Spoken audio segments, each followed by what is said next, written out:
Jaya Radha Madhava Kunja Vihari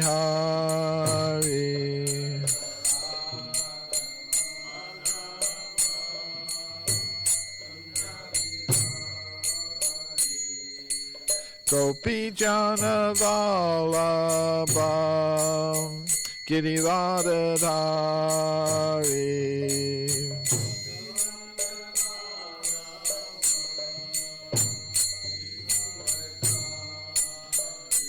Shodanandana Vrajajana Ranjana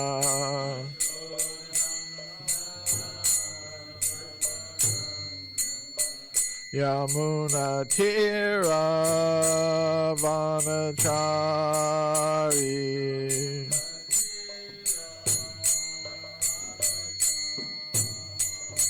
Jaya Radha Madhava Kunja Vihari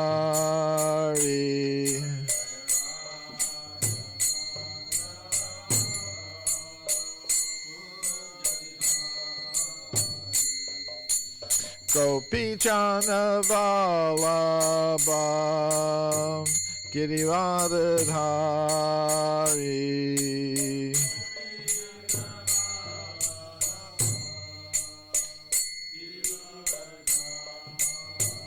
Yashoda Nandana Vrajajana Ranjana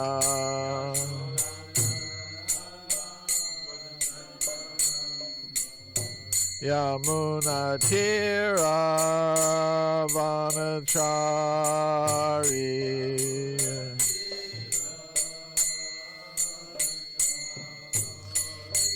Jaya Radha Madhava Kunja Vihari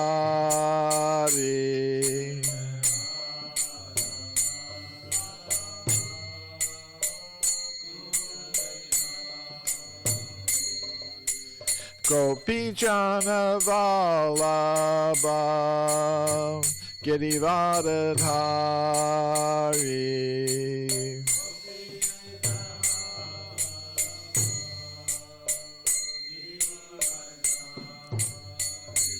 Shodanandana Vrajajana Ranjana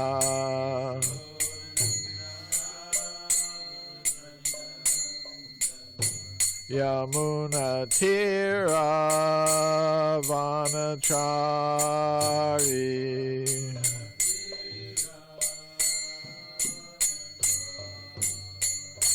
Jaya Radha Madhava Kunja Vihari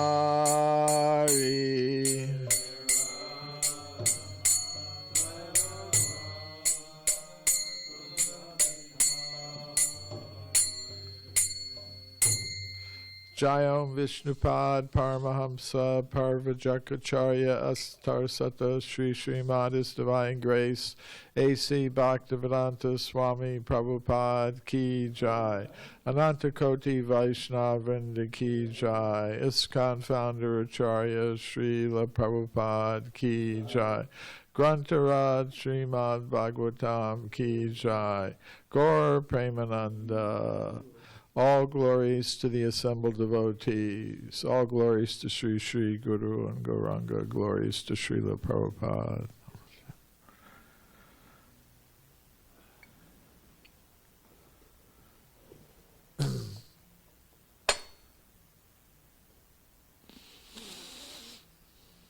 Om Namo Bhagavate Vasudevaya.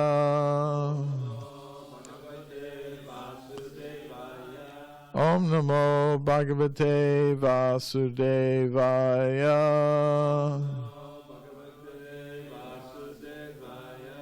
Om Namo Bhagavate Vasudevaya.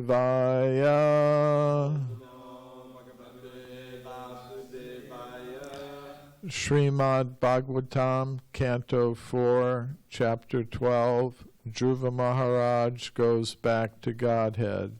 Text 27.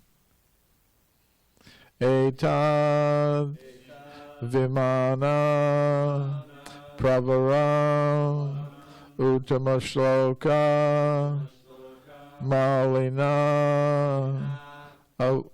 upastapitam ayushman adirodum tvam arhasi etad vimana pravaram uttama shloka maulina upastapitam ayushman adirodum tvamarhasi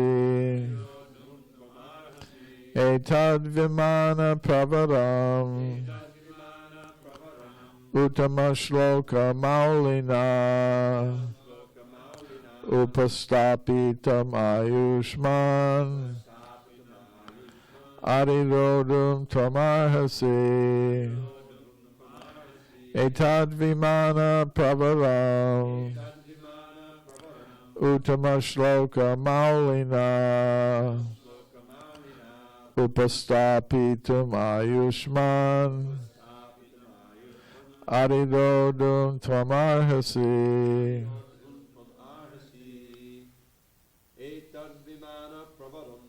etad vimana pravaram uttama shloka maulina upastapitam ayushman adirodum tvamarhasi tadvimana pravaram uttama shloka maulina upastapitam ayushman adirodum tvamarhasi etad vimana pravaram uttama shloka maulina upastapitam ayushman adirodum tvamarhasi etad vimana pravaram uttama shloka maulina upastapitam ayushman adirodum tvamarhasi etad vimana pravaram uttama shloka maulina upastapitam ayushman adirodum tvamarhasi etad this vimana airplane pravaram unique uttama shloka the Supreme Personality of Godhead maulina by the head of all living entities upastapitam sent ayushman O immortal one adirodum to board tam you arhasi are worthy.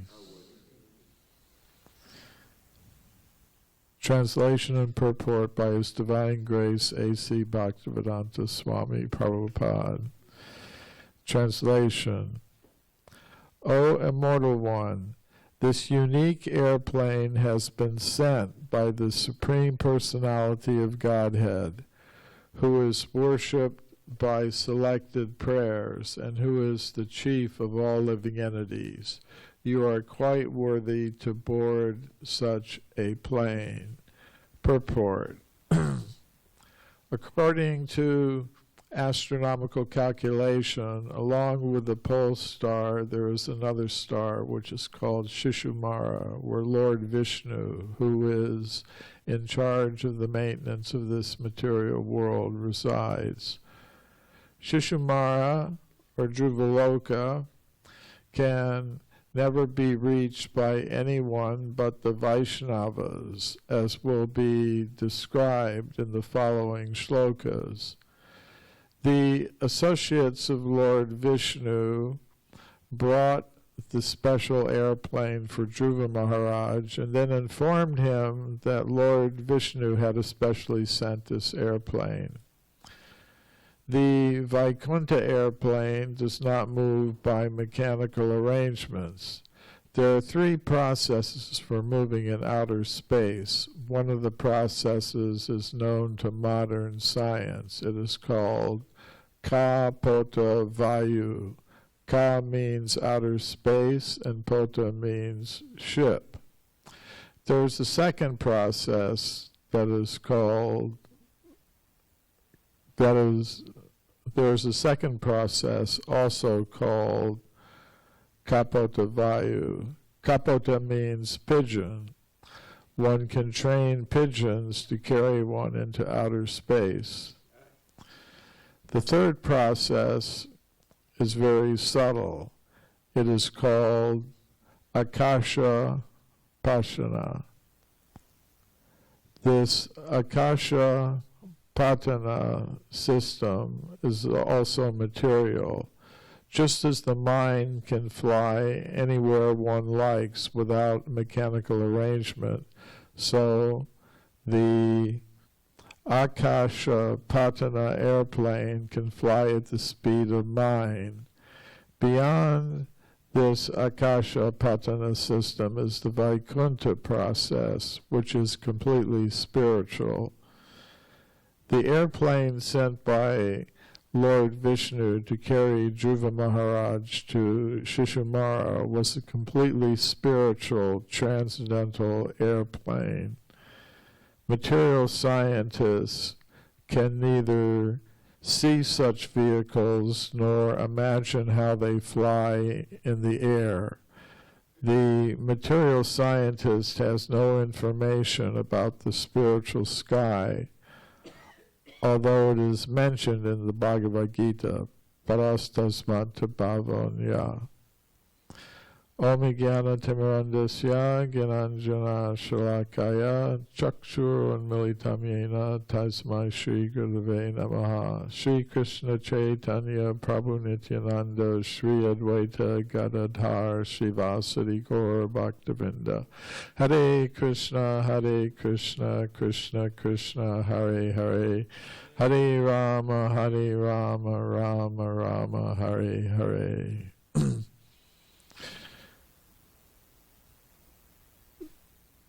So, probably everybody's wondering about the Kapota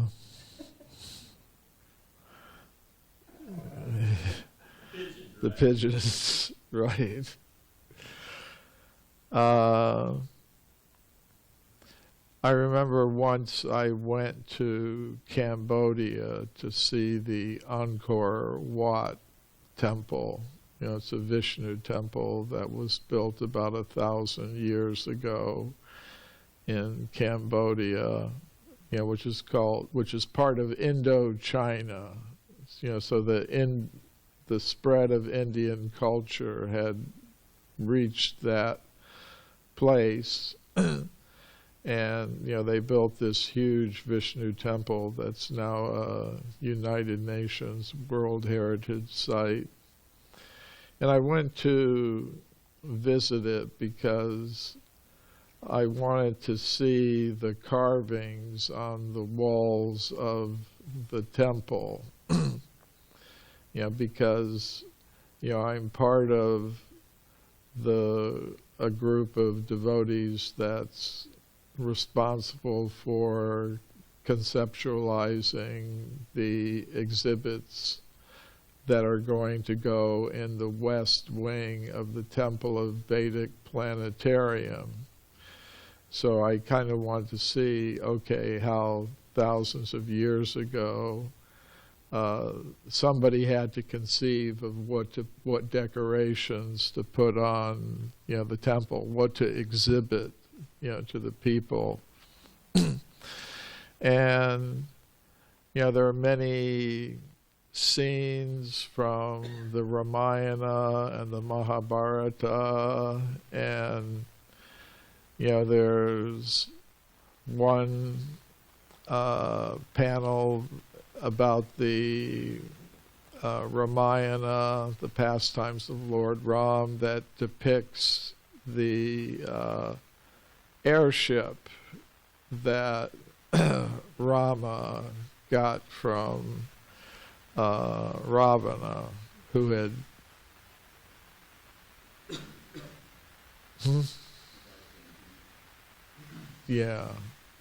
who got it from a demigod, right? I think Kuvera, I think. And the way they depicted it was kind of interesting in terms of the sculpture, because it was like a palace, with people in it, but it was carried by winged creatures. So I was thinking about that. Maybe those are the kapotas. It was interesting. Some type of winged creature. Yeah. So,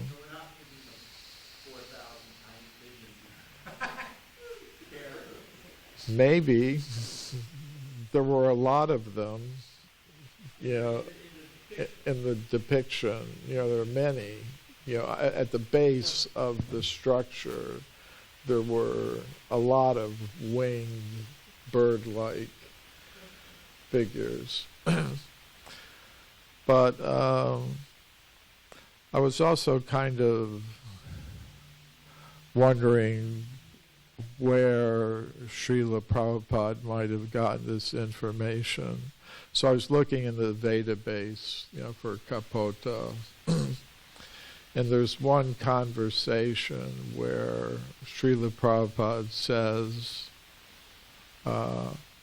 if somebody has the database, they could look it up, Kapota and astrologer. He said he met an astrologer called Mr. Burdhani in Varanasi, Benares, I think.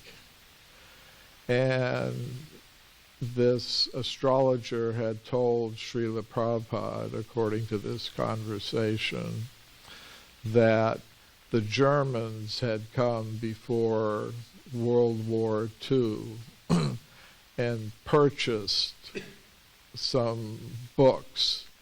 They purchased 3 books, according to Srila Prabhupada's.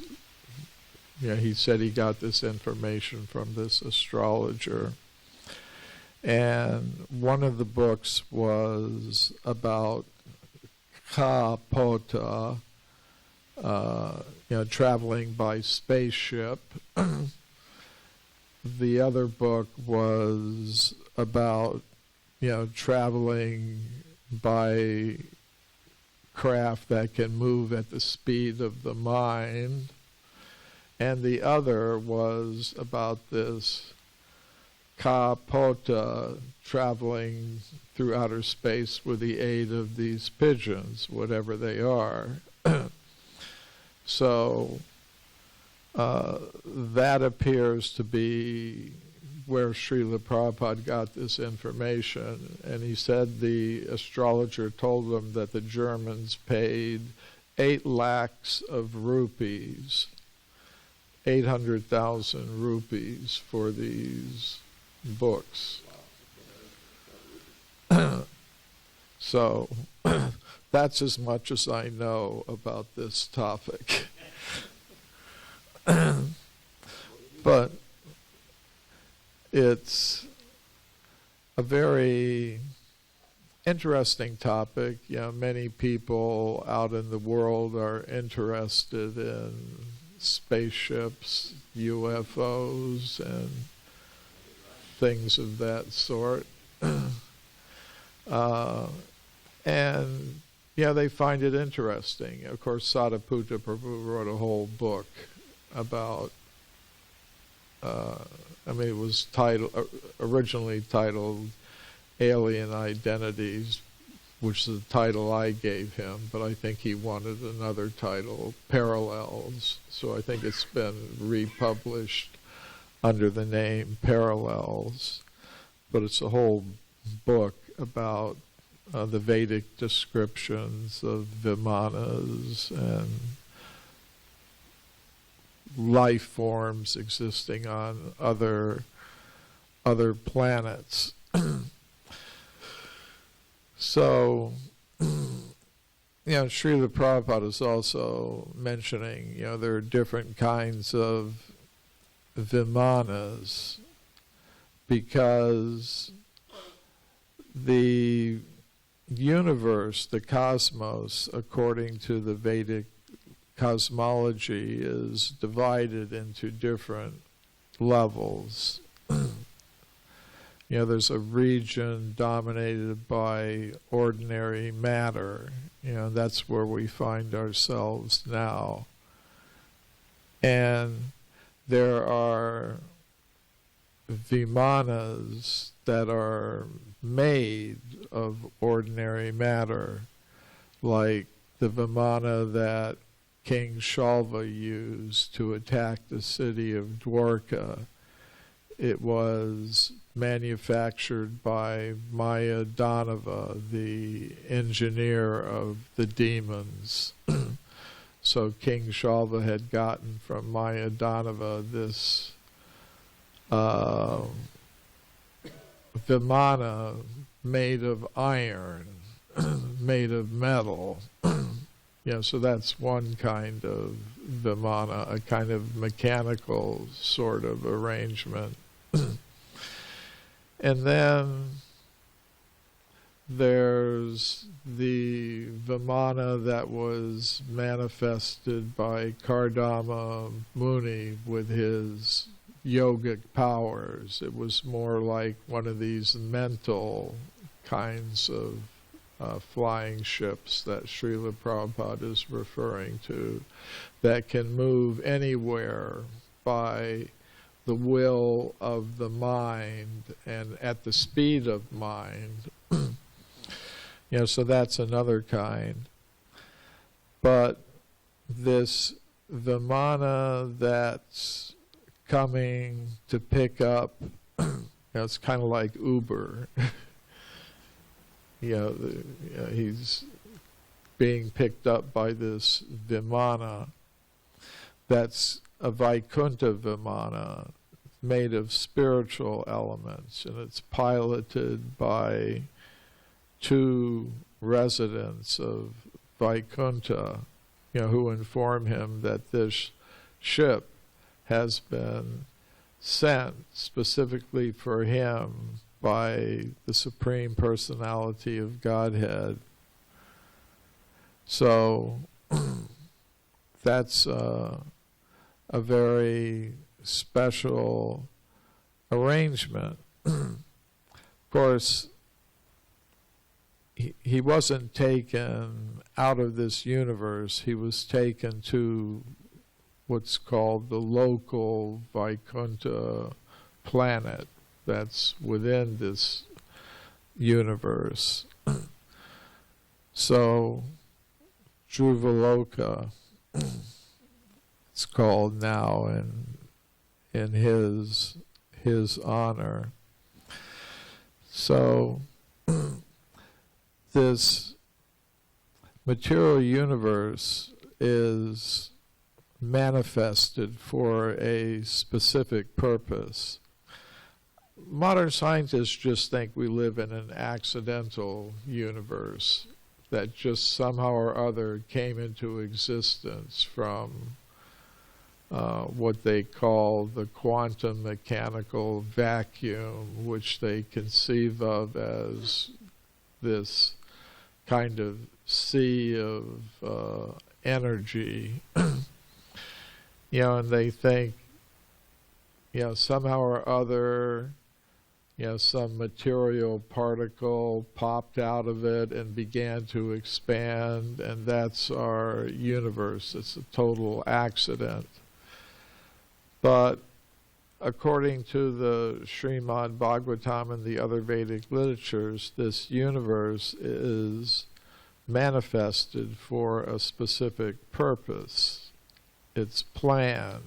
It's here to accommodate spirit souls who are not fit at the present moment to exist in the spiritual world. But the material scientists, they have some other idea. They don't want to recognize that there's any purpose. They say, asatyama pratishtam te jagat ahur anishvaram. Krishna explains in the 16th chapter of the Bhagavad Gita. There's no God in control. Everything's happening by chance. There's no ultimate reality behind the whole thing. It's just whatever we want to make of it. So they have that idea. But we have the understanding that it's a definite arrangement. Just like we see scientists, they make a space station and they put it in orbit around the Earth. And why do they do that? Do they do it because they think, well, maybe somehow or other by chance, some of the chemicals in the space station will form some first living thing and it'll evolve and become an astronaut? No, they do it because they know there are already people that they can put into that space station.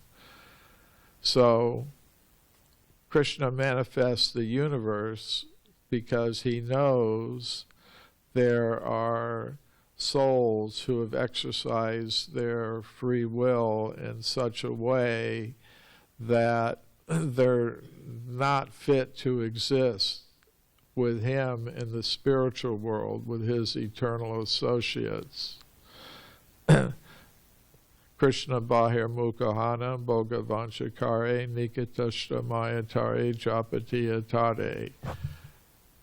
Some souls, they turn from Krishna. Krishna bahir mukha means they turn their face away from Krishna.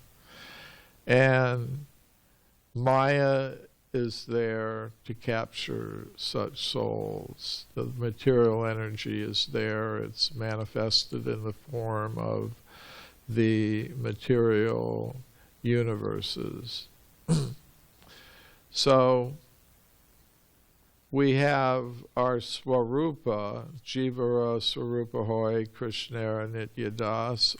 We have our eternal form as eternal servants of Krishna. Lord Chaitanya explains that. That's our constitutional position. But if we exercise our free will in such a way that we're trying to enjoy separately from Krishna, we have some independent desire to fulfill, then we can't try to do that with our eternal spiritual form, because the eternal spiritual form is useful only for one thing: loving transcendental service to the Supreme Personality of Godhead. If we want to do something else, we can't do it with that eternal spiritual form. So Krishna gives us material bodies in which we can try to enjoy separately from him. Of course, how do you do that? It's because of false ego, ahankara. We falsely identify with the temporary material body. And also we can't act out our desires to enjoy separately from Krishna in the spiritual world. That doesn't go on there. Only one thing goes on in the spiritual world: transcendental loving devotional service to the Supreme Personality of Godhead. So there has to be some alternative reality where we can use our material bodies to try to enjoy separately from Krishna, and that's the material world. So this is information we're going to try to be communicating to the public in the Temple of the Vedic Planetarium. Want to give people the answers to the basic questions. Who are we?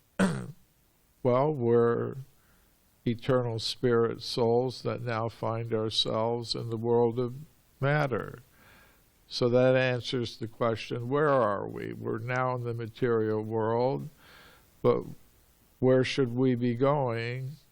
Back to Godhead. I mean, they're very simple messages, but they can be explained in greater detail, giving the evidence from Shastra and from the world of science that shows that actually the conscious self is different from the material body. And we can show, where are we? Well, we're in the material world, that's been manifested by Krishna for a specific purpose. Mahavishnu is lying in the causal ocean, and as he breathes out, millions of universes, material universes, emerge from his body, and when he breathes in, they come in again. And we're in one of those many universes. That's where we are. But that's not the ultimate reality. Beyond that, there's the Vaikuntha world, the spiritual sky, full of spiritual planets, where everyone is participating in eternality, knowledge, and bliss. It's where the soul can express its full nature, its characteristics, in Krishna's association, in his Nitya Leela. So, we have to understand this material world, what it is. Dukalayam ashashvatam, a place of misery, and it's temporary. But it's also our launching pad to the spiritual world, because the universe has two purposes. One is to accommodate spirit souls who want to enjoy separately from Krishna and give them the opportunity to do that. And the other purpose of it is to educate those spirit souls if they develop a desire to return to the spiritual world, to educate them how to do that. And to do that, Krishna makes various arrangements. He himself comes personally to this world to instruct us how to go home, back to Godhead.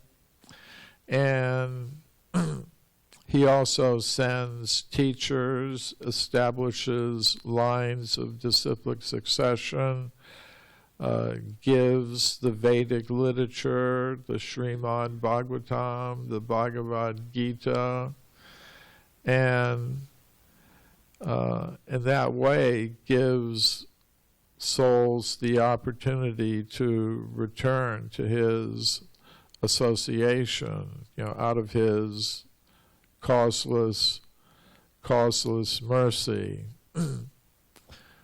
So in this chapter of the Srimad Bhagavatam, we're following the progress of Dhruva Maharaj. He appeared in the Swayambhuva Manvantar period, which is at the beginning of the Kalpa, the beginning of the current day of Brahma, hundreds of millions of years ago. And he had a desire to have a great kingdom in the material world. So he went, even though he was a little child, into the forest to find God. He met Narada Muni, who gave him a mantra to chant, and he chanted that mantra and he saw God, Vishnu, Lord Narayan, and he realized that his desire to enjoy a great material kingdom in this material world wasn't the ultimate success. He realized that there was something more important that he had to do. So at a certain point, he retired. He got the kingdom that he wanted, but he also got realization that that is not the ultimate purpose of human life. Nate vidu svartikatimi Vishnum. It's said by Prahlad Maharaj that people don't realize that the ultimate goal of life is to satisfy Lord Vishnu, Lord Krishna. So he realized that, and at the end of his life, he went into the mountains to meditate and prepare to go back home, back to Godhead. And this, Krishna arranged for this Vaikuntha airplane to come and get him. So ultimately, we're all on that same path. Somehow or other, we've come to this material universe for whatever reason, for whatever desire that we had. But our presence here in this temple shows that we've made the decision that whatever it was we were going to try to pursue in our attempt to enjoy separately from Krishna, that's not the real purpose of life. We've all decided in one way or another, we've individually been brought here. We've made the decision that there is a higher purpose to this human form of life, and we're trying to fulfill it. We're helping each other to do that. So maybe at the end of it all, the Vaikuntha airplane will come for us. That would be an amazing thing. It's an amazing description how this Vaikuntha airplane came for Dhruva Maharaj. It said it was like the full moon descending, from the sky. And, the two Vaikuntha residents invited him to board the plane, and that's what we're hearing about in this verse. It's being said, you are quite worthy to board such a plane. And we'll hear how his he was transformed. His body was transformed as he circumambulated the plane before entering it, for his trip through the different planetary systems to the local Vaikuntha planet. So, I'll stop there. Any questions or comments? Badri Narayan Maharaj. Yeah, you were talking about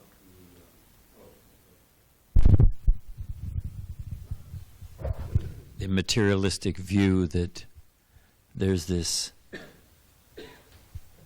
pool or reservoir of quantum energy or whatever, and we just popped out of it.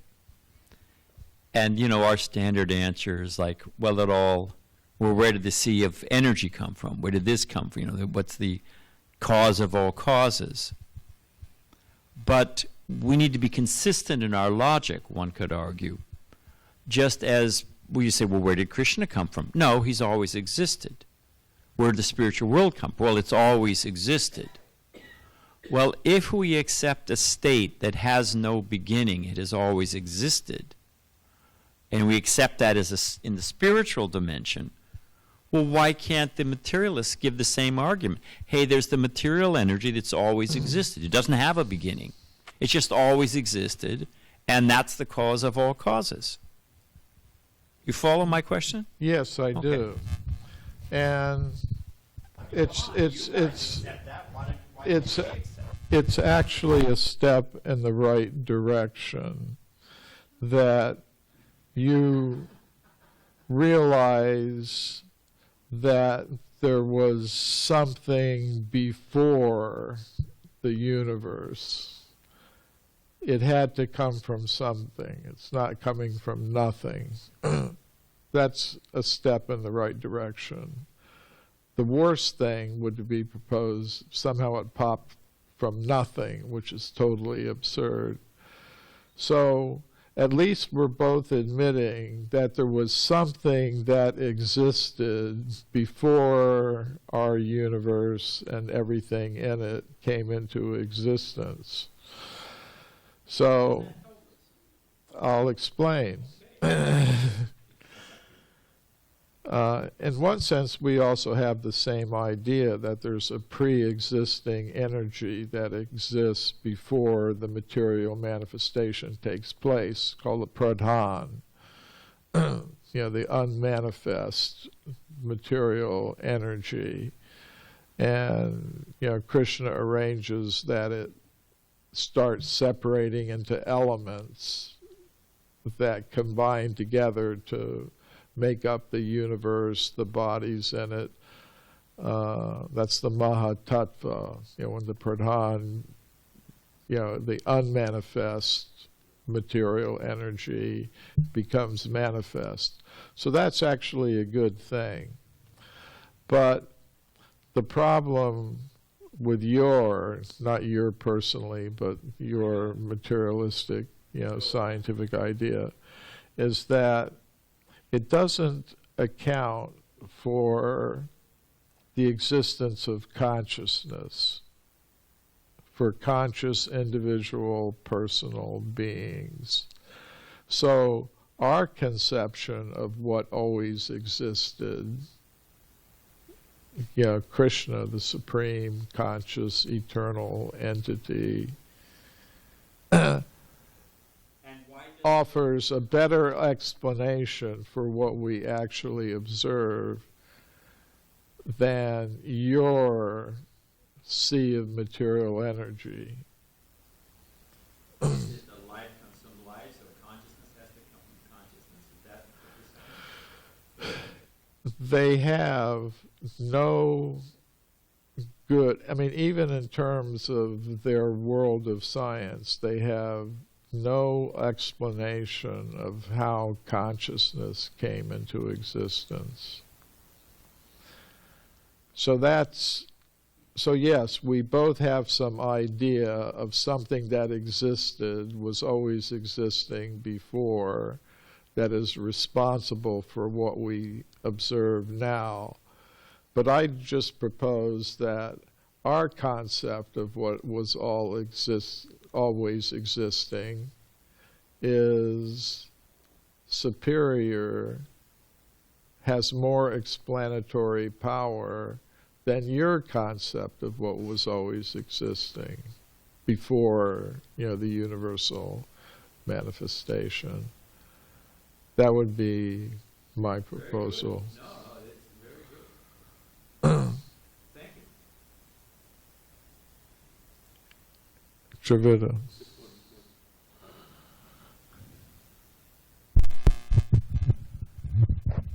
The fact that they can't explain how consciousness came into existence should be step one in realizing that it didn't come into existence.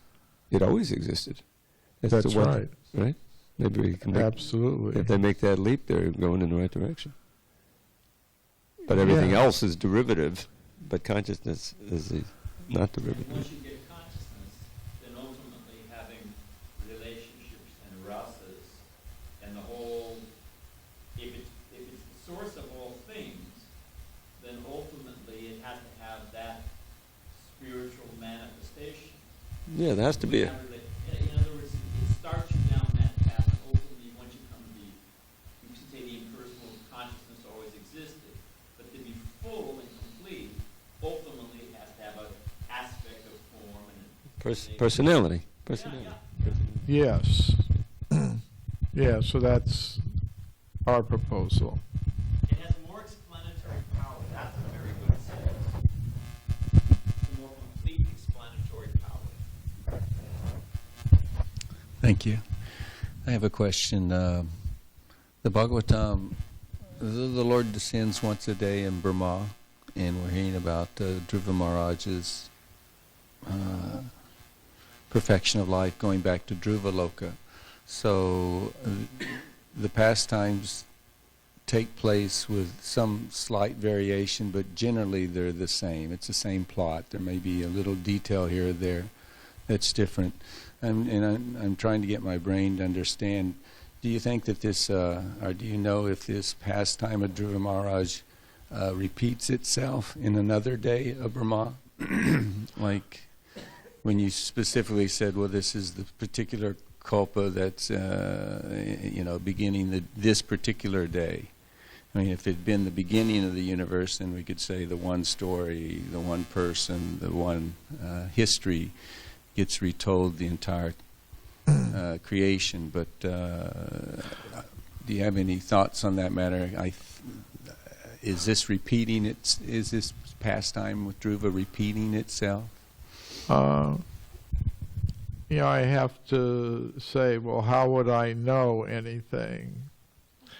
I would have to know it from a statement by Guru, Shastra, or Sadhu. I don't have That's what I was asking. Do you have any knowledge? Access to that.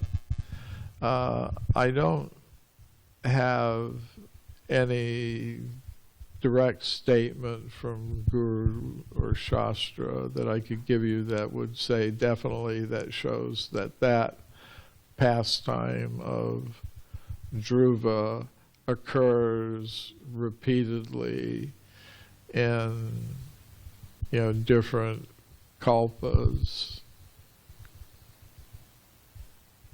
So I don't know the answer to that one.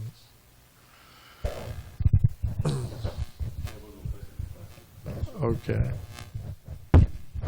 This is what I'm dealing with every day.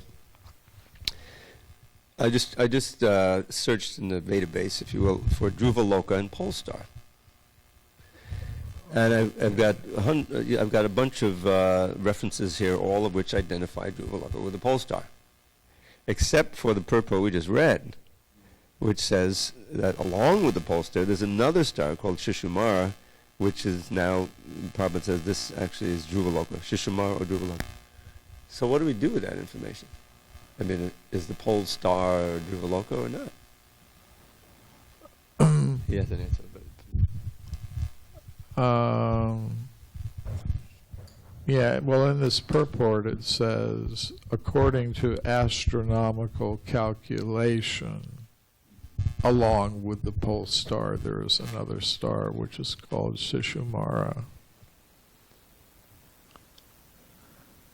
And how does that Well, he's saying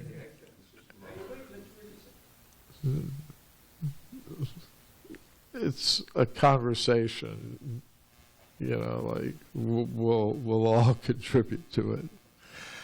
I was thinking about that as I was reading the purport. It appears that they're so close, it says along with, you know, it's associated very closely with it. But you were going to say? Well, I don't know. This is a problem for me because, I mean, that's Shishuma or Druvaloka. So in this purport, Druvaloka is identified as Shishuma, which is associated with the pole star. There seems to be two different planets there, one star. Like it says, the airplane sent by Lord Vishnu to carry Dhruva Maharaj to Shishumara. Looks like he's identifying pole star with Shishumara. Now, where is it? Towards the end of the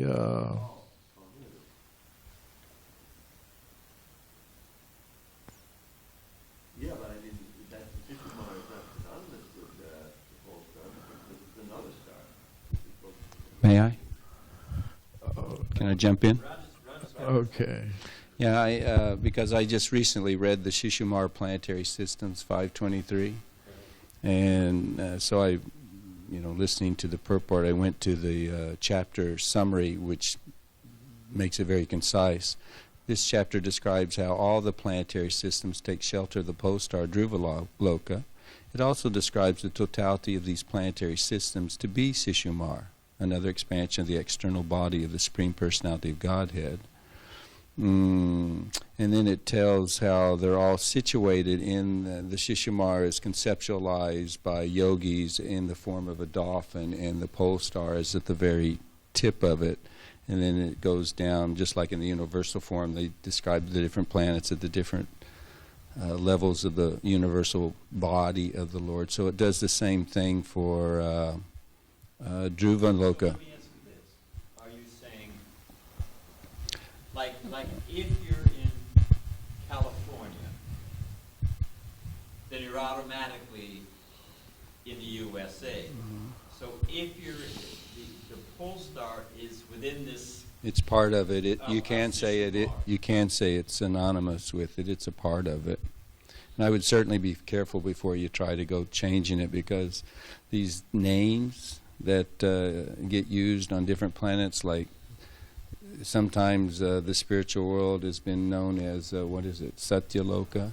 And we think Satyaloka, that's Brahmaloka. But the names often get interchanged beyond our knowledge of how they're used by different scriptures or sages or what have you. But anyway, I just thought I did think of that it's at the very tip of the tail of the Shishumar planetary. It's a very interesting chapter. It's worth looking at, the 23rd chapter of the 5th canto. Okay. All right, Srila Prabhupada ki jai.